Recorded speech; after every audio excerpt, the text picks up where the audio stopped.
Bonjour les amis, bonjour tout le monde. Très heureux de vous retrouver dans ce petit live. J'espère qu'il ne sera pas long et que ce que j'aurai à vous dire sera bien entendu par chacun d'entre vous. Si vous êtes au Cameroun, sentez-vous saluer. Si vous êtes hors du Cameroun, sentez-vous saluer. Si vous êtes Camerounais, sentez-vous saluer. Si vous êtes Africain et que les questions internes de certains pays vous intéressent, sentez-vous saluer. Je m'appelle Michel Ngachou, je suis journaliste camerounais en exil, je suis même en cavale aujourd'hui et je continue naturellement de tenir mon narratif sur les pages Facebook, TikTok, YouTube, X, Instagram, Thread aujourd'hui. Quoique je perds de ces pages permanemment, au fur et à mesure que je les perds, je les réouvre encore. Et je me fais un malin plaisir à continuer à alerter mes compatriotes et mes concitoyens camerounais sur notre avenir. Mes chers amis, mes chers frères et sœurs, je sais combien il est difficile d'écouter ce genre de message parce qu'en réalité, nous avons choisi de ne pas parler buzz. Et même s'il y a buzz, nous trouvons le bon angle de traitement dans le buzz afin de ne pas éloigner le peuple camerounais de l'essentiel, mais surtout le désorienter de l'essentiel. Il est donc utile qu'à travers ce petit live, que je vienne vous entretenir sur une donnée qui me chagrine énormément et dont j'ai l'impression que les Camerounais eux-mêmes ne prennent plus à bras le corps ce qui est important pour eux. Je vais parler ici de l'élection présidentielle du 12 octobre 2025, car nous sommes aujourd'hui le 15 février 2026, c'est-à-dire octobre, novembre, décembre, janvier, février. Nous sommes à 4 mois, donc un peu plus de 120 jours, que l'élection présidentielle au Cameroun s'est déroulée. Et au lendemain de ces élections présidentielles, le clan au pouvoir, tenu par Paul Biya, Ferdinand Ngongo, Chantal Biya, Oswald Baboké, Mvondo Ayolo, Clément Atangana, Galas Etoga, le ministre délégué à la présidence chargé de la défense, Betty Assomo, Paul Atanganji, Louis-Paul Motazé et Jacques Famendongo, bref, toute la clique autour de Paul Biya qui a choisi non seulement de faire du sale pour continuer à tuer les Camerounais. Cette clique a tué au moins 100 personnes officiellement et déclaré une 60aine morte. Je dis au moins 100 personnes. Et le drame, c'est que non seulement la clique a tué une centaine de personnes, mais très rapidement, la clique a compris qu'il y avait quelque chose qu'il fallait faire, que nous essayons aujourd'hui de relever en permanence et qui semble ne pas bien passer aux oreilles des Camerounais. Et c'est ce qui nous chagrine le plus, moi particulièrement. Je suis plus que jamais chagriné par ça. C'est qu'en réalité, on a enveloppé les Camerounais dans l'esprit du buzz. Et j'ai bien compris aujourd'hui. Peut-être le temps de dire aux Camerounais de faire très attention, parce que nous sommes un tout petit peu plus vigilants, pas plus que le peuple en lui-même, hein, mais nous sommes dans le peuple et nous essayons d'être des sentinelles, des yeux, des oreilles, des phares du peuple camerounais, afin de lui dire: fais attention. Alors, regardez exactement comment les choses se sont déroulées. Je vous ai toujours dit, et je vous le redis encore, la bataille de l'opinion est la première bataille en politique. La bataille de l'opinion est la première bataille en politique. C'est-à-dire que tout parti politique ou tout régime ou tout système politique en place s'arrange à convaincre les citoyens ou encore ceux qui sont dans ce qu'on pourrait qualifier d'enclos. La bataille politique est la première bataille, la bataille de l'opinion est la première bataille en politique. Quand vous êtes un citoyen dans un pays, quand vous êtes un concitoyen dans une nation, qu'est-ce qu'on fait? On a peur que vous vous levez, on a peur que vous vous plaignez, on a peur que vous manifestez, on a peur que vous soyez dans des grèves, on a peur que vous cassez, on a peur que vous vous indignez, on a peur parce qu'en réalité, ceux qui sont dans le système, en réalité, pour ceux du système actuel, peut-être pas tous les systèmes du monde, parce qu'il faut bien sûr le préciser, il y en a qui sont assez cohérents, mais pour le cas du Cameroun, précisément dans lequel nous sommes, le régime ne fait rien d'autre que de s'engraisser, de s'empiffrer, de vous détruire et de vous tuer à petit feu pour mieux s'enraciner et mieux s'imposer sous vos yeux. Le régime marche sur vos sangs, sur vos sueurs, sur vos souffrances, pour vous tenir en otage et ne jamais vous laisser une once de liberté. Le régime se sert de chacun d'entre vous comme étant ceux qui sont des esclaves, qui travaillent, qui génèrent des revenus, qui génèrent de l'argent, qui génèrent des entrées, qui génèrent, je vais dire, une certaine souffrance pour engraisser davantage le régime et engraisser les membres du régime qui, eux, ont choisi de ne s'enrichir que sous ces prismes-là, portés par des sectes, des loges, des organisations, je vais dire, purement maléfiques et qui, aujourd'hui, n'ont d'autres oreilles ou d'autres yeux que de chercher à voir, à entendre où il y a ce qui est monnaie sonnante et trébuchante ou à voir ce qui peut leur rapporter de l'argent. Donc, vous êtes exactement ce que je considère comme étant des esclaves. Vous êtes des otages. Et les esclaves, en fait, vous êtes dans ce que j'appelle tout le temps. Je me tue à vous le dire tout le temps ici. Vous êtes dans l'enclos colonial. L'enclos colonial, c'est-à-dire que vous y êtes. Lorsque vous payez les unités à Orange Cameroun, l'argent va en France. Lorsque vous payez tout ce que vous payez au Cameroun au niveau des impôts, etc., les dettes que le régime a conquis sur vos dos et que vous travaillez pour restituer cette dette-là en réalité. Écoutez-moi très bien, écoutez bien ce que je vous dis. Prenez un exemple simple. Lorsque le pays, le Cameroun, va prêter de l'argent à la Banque mondiale ou au Fonds monétaire international ou dans les banques internationales et un peu de partout, on vous dit qu'on prête cet argent, on ramène au Cameroun pour le développement du Cameroun. Et qu'une fois le développement né au Cameroun, à partir de ce que vous générez dans les impôts, dans ce qu'ils appellent les niches fiscales, ils vont donc collecter cet argent pour rembourser cette dette-là à l'extérieur. Et par conséquent, c'est vous, Camerounais, c'est le citoyen camerounais, c'est le concitoyen camerounais qui rembourse les dettes, l'argent que le gouvernement ou les gouvernements illégitimes font à travers les banques mondiales, le Fonds monétaire international et les prêts que l'on collecte de par le monde. C'est toi, c'est moi, c'est nous tous ensemble qui payons cet argent. Mais seulement ce que tu ne comprends pas, et c'est ce que je me tue tous les jours à te dire ici, sur cette page Facebook. Il se trouve que lorsqu'ils font ces prêts d'argent qu'ils ramènent, bien sûr au Cameroun, attention, ils se partagent l'argent. Ils se partagent l'argent. Regarde un projet simple, l'autoroute Yaoundé-Douala, qui a déjà fait plus de 10 ans. Et chaque année, on prête de l'argent pour finaliser l'autoroute. En réalité, qui s'engraisse, qui se nourrit de cette autoroute? C'est ceux qui non seulement vous donnent de l'argent à des taux assez intéressants, je veux dire des taux de remise assez intéressants pour moi, lorsque vous devez remettre leur argent. C'est-à-dire que si on vous donne par exemple 10 000 francs pour finir la route, l'autoroute Yaoundé-Douala, alors il se trouve que on vous dira, pour nous rembourser, vous nous rembourserez par exemple 11 000 ou vous nous rembourserez 12 500 francs CFA. Je dis n'importe quoi. Alors, ceux qui prennent, ils disent, bon d'accord, nous on va prendre ces 10 000 francs, on va faire la route. Ce que la route va générer en termes je vais dire, de taxes, de revenus sur, voilà, le flux des véhicules, ça va nous permettre justement, au courant de l'année, de faire un bilan, un budget, une idée pour restituer cet argent. Ce que toi, tu ne comprends pas en fait, c'est que pour restituer cet argent, ils ont pris donc de l'argent et au lieu de faire le travail pour lequel ils sont supposés faire ce travail, ils prennent l'argent, alors ils se partagent l'argent à travers, on va dire, les couloirs qu'ils ont bien pensés. On dit par exemple qu'entreprise X, on va te donner tel montant dans les 10 000, on te donne 2 000. Toi qui es ici, on te donne 3 000. Toi qui es là-bas, on te donne 1 500. Ils se partagent dans cela. Maintenant, quand ils se partagent cela, parce qu'ils appartiennent tous à des loges, ils appartiennent à des sectes, ils appartiennent à des organisations maléfiques, chaque acteur dans le partage est tenu par l'organisation maléfique et est tenu par le régime en place auquel il est obligé de faire allégeance. Pour la simple raison que s'il ne parvient pas, c'est que s'il ne parvient pas à se laisser être contrôlé, on ne peut pas lui donner le marché et on ne peut pas lui faire confiance.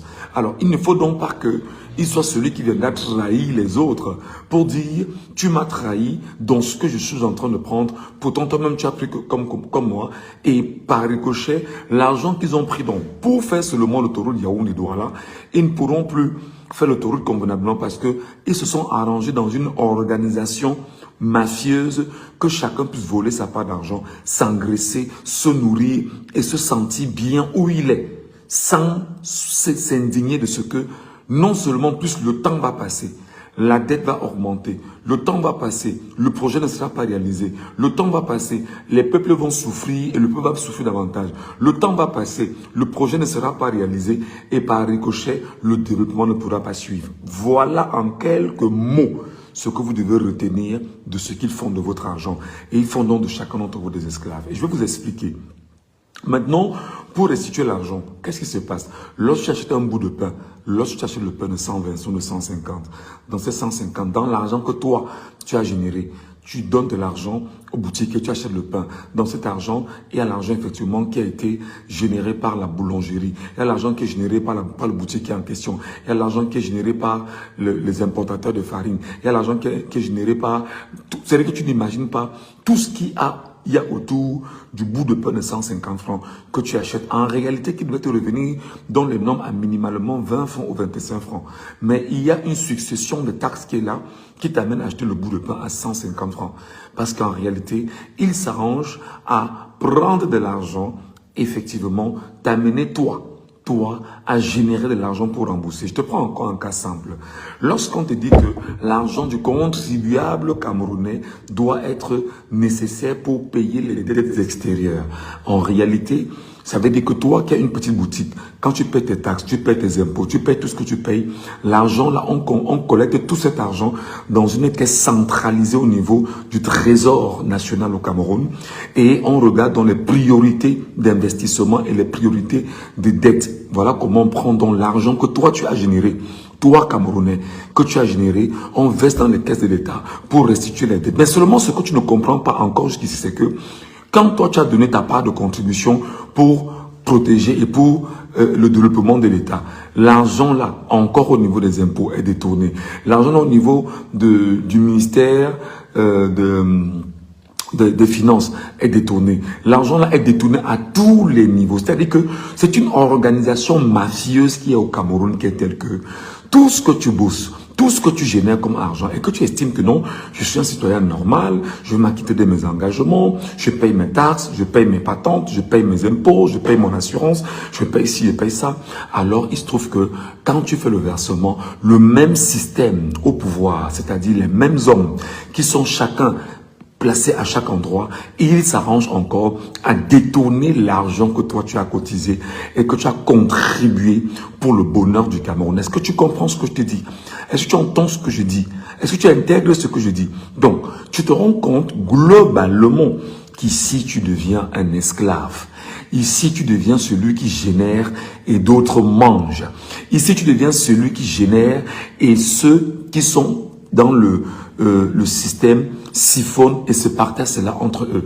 Maintenant, ils savent que, comme ils ont volé l'argent du contribuable, ils ont volé l'argent du peuple, ils ont volé l'argent de tout le monde. Ils ont donc peur que le peuple que tu es, le peuple que nous sommes, le peuple global se rende compte de leur supercherie de voleurs et de bandits. Alors qu'est-ce qu'ils font? Ils ont donc volé un pouvoir entre tes mains. Tu n'as pas de justice. En fait, la justice est entre leurs mains. C'est-à-dire que le voleur t'a volé non seulement ton argent, te vole ton sommeil, te vole ta fierté, te vole ta crédibilité, te vole ton honneur, te vole ton humanisme et te vole même ta sécurité, te vole même ta sûreté, te vole même la justice. Alors décidément, lorsque les voleurs se mettent donc ensemble, qu'est-ce qu'ils peuvent faire? Ce n'est que trouver le moyen de te détruire autant qu'ils peuvent te détruire et l'argent qu'ils ont volé, ta fierté qu'ils ont volé et tout ce qu'ils ont volé, ils confisquent cela dans la justice que tu es supposé avoir à travers ceux qui t'ont fait du mal. N'ayant toi pas de justice, qu'est-ce qu'ils font donc? Ils s'arrangent à créer autour du même système les forces de défense et de sécurité qui ne sont pas une armée nationale. Il faut bien que tu m'écoutes. C'est une sorte de milice mise en place pour lutter contre toi et protéger le régime et protéger les membres de ce régime afin que toi demain, toi qui es peuple camerounais, toi qui es concitoyen camerounais, toi qui es ensemble des Camerounais, que tu n'aies pas la capacité de te lever et te dire « je vais aller au fronton contre le régime ». Alors qu'est-ce qu'ils vont faire? Ils vont mettre la milice devant pour vous assassiner et vous tuer. Exemple pour exemple encore, sur le cas bien évidemment de la milice, Souviens-toi que au lendemain de l'élection présidentielle au Cameroun, qu'est-ce qu'ils ont fait précisément lorsque les peuples et les populations se sont levés pour faire des revendications? Ils ont envoyé la police et la gendarmerie, en fait, au sein duquel ils ont introduit les bandits de grand chemin. Je te rappelle pour que tu comprennes exactement pourquoi je te dis tout le temps que le pays est géré par un cartel. Le pays est géré par une mafia. Le pays n'est pas géré par des êtres humains normaux comme toi et moi. Le pays est géré par des gangsters. Le pays est géré par des loges et des sectes. Il faudrait que tu le saches. C'est pourquoi je prends la peine tous les jours de faire ces lives pour t'éduquer autant que je peux éduquer et dans l'espoir que ce que je dis, que tu puisses l'entendre, que tu puisses l'intégrer et que tu puisses vraiment le répercuter, pas seulement pour toi, mais auprès bien évidemment de la postérité. Alors quand ils le font, toi qui me regardes, toi qui m'écoutes, toi qui me suis, alors quand ils le font, ils mettent dans la milice contre toi. C'est pourquoi vous allez vous rendre compte que l'on demande l'élection présidentielle de 2025.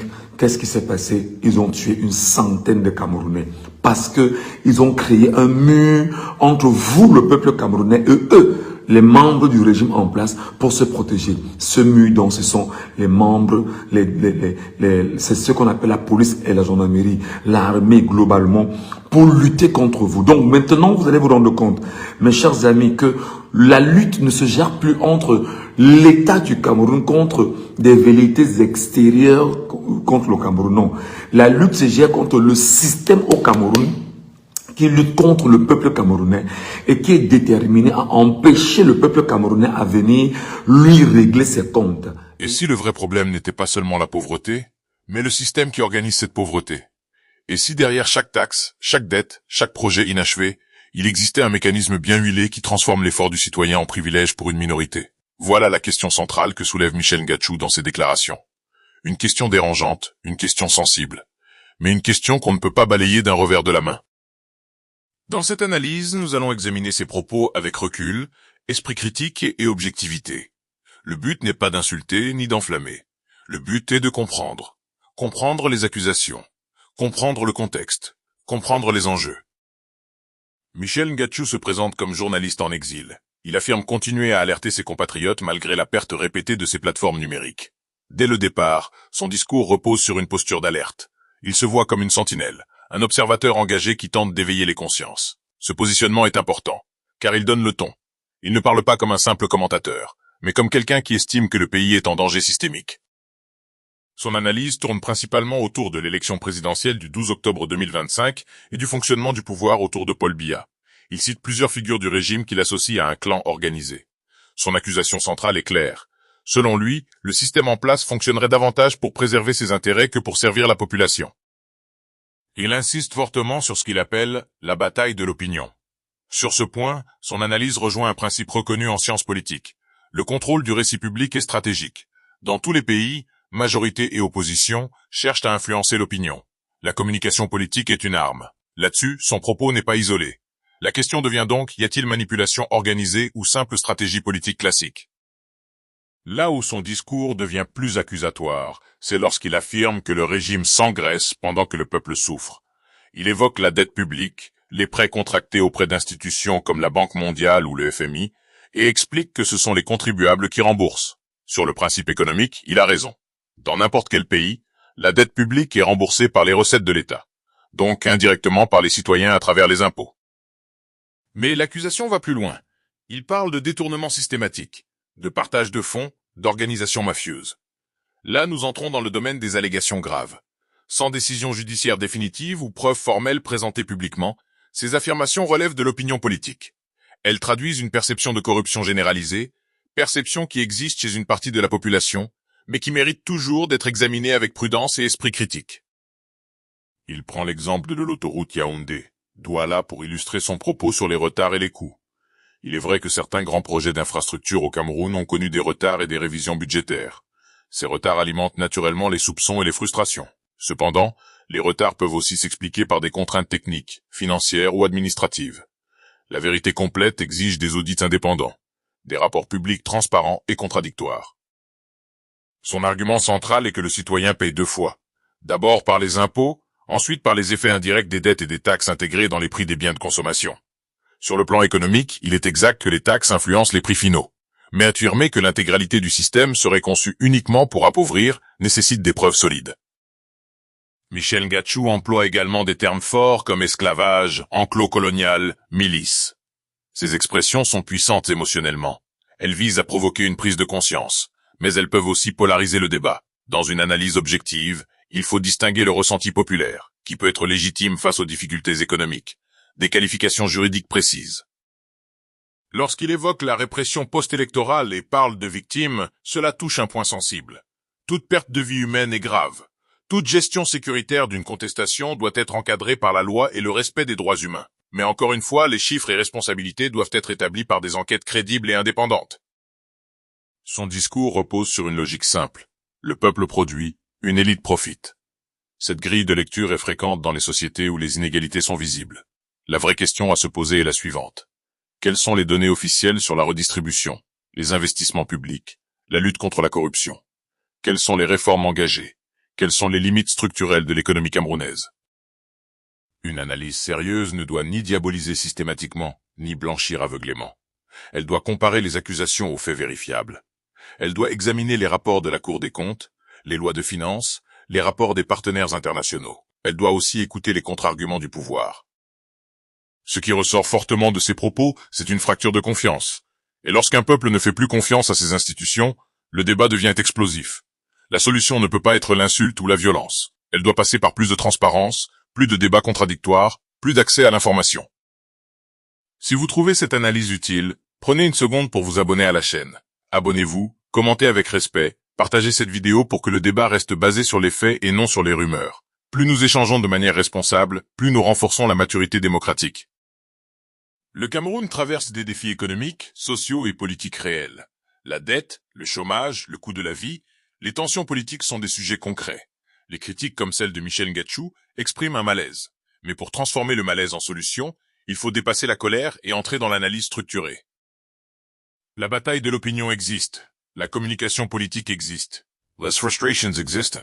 Mais la transformation d'un pays passe par des institutions solides, des réformes mesurables et une participation citoyenne responsable.